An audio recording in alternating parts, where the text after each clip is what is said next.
Hello and welcome to the finest language course in the history of mankind. Maybe not. But still, this is our 6th time together. And now we're going to start naming things, which is very easy or very hard. It depends. In order to be able to name things, we have to learn two things.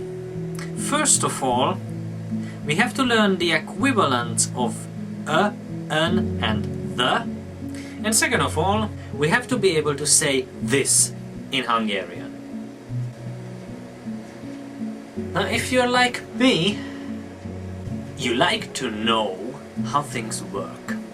The fact is, the Hungarian language works a little differently than the English. First and most important thing in a history of mankind, you have to understand that we do not only use verbs when we make sentences. We can use other things like nouns or adjectives, which is very hard to accept. But it is equally hard to accept for us when we learn English. So I guess this is a conflict we cannot resolve. However, I can tell you some useful things, like how can we say this in a Hungarian language, and it's very easy. We have an equivalent word, it's as. This is an E and this is a Z letter. The next thing we have to learn is to be able to say a or an, because, and like in English, we Hungarians also like to use a or an in order to say something about general items or things. It is very easy to say a or an in the Hungarian language because we have only one word for them, and this is egy, as you can see here. This is a letter j and e. Like I said before, in the Hungarian language we can use not only verbs to describe something. And while you use to be in many forms to express existence, we only use the noun. So when I say ez, egy, kutya, then I've told you everything. We use as an equivalent of this. We use egy as an equivalent of a or an, and we use the noun, and that is all. But in the beginning, I promised you that we would learn the equivalent of the. And it's almost as easy as for us learning a or an, because the rule will be just the same as in this case. As you can see, we have two of them, o and oz. Believe me, this is a Z letter.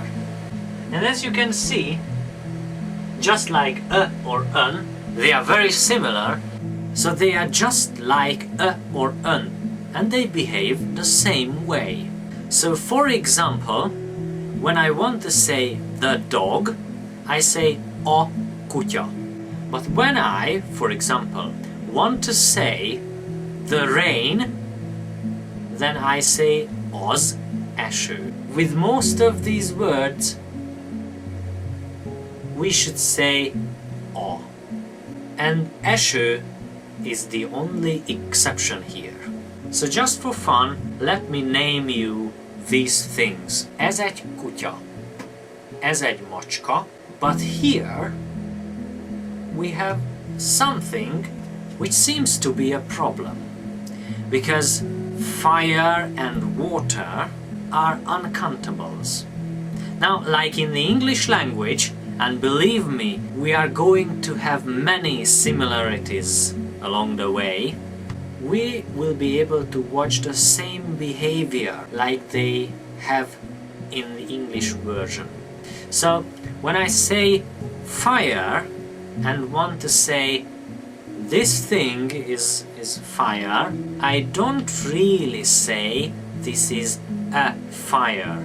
However, in the case of fire we have an exception, but when the example is water, then we have a very regular case. So I will not say this is a water, I will say this is water. Now, can you tell me what I should leave out in a Hungarian sentence? I'll give you a moment to process this. Okay, you probably said the right answer, I will not know, but I believe in you. So we have to leave out egy, because egy is like a or an. Let's continue. As víz, as tűz. However, I can say as egy tűz, because this is a fire, like a campfire, and it is very possible that we can do this. Ez egy ház, ez egy kert, ez egy tó, ez egy hal, ez egy kacsa, ez egy föld, if I think of the planet Earth, but if I think of the ground or the dirt, then I say ez föld. Then ez levegő, ez egy tehén, ez eső, ez egy kő. And now I will tell you something interesting. I know this whole class is very interesting, but this is going to be the most interesting thing, not in the history of mankind, but in the history of the 6 episodes. Because in order to ask questions in Hungarian, you don't have to use an equivalent of do. Like when you ask questions in English, for example, do you have a nice knife?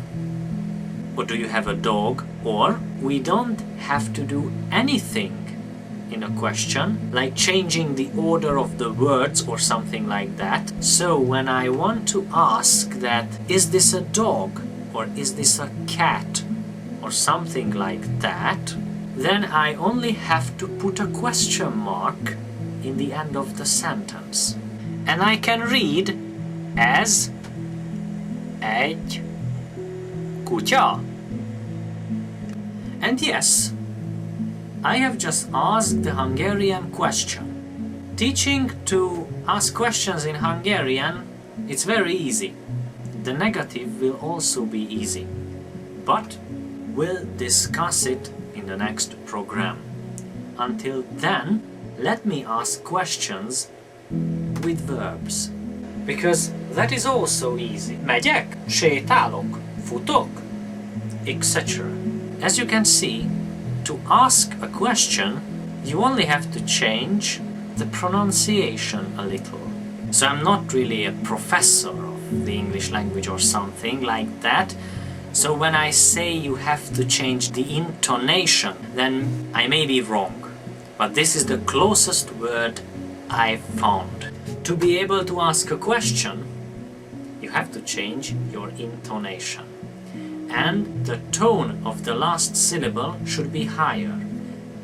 For example, ez egy kutya, ez egy macska. As I promised, next time we'll talk about questions and verbs. Thank you for watching me. This is it. Bye.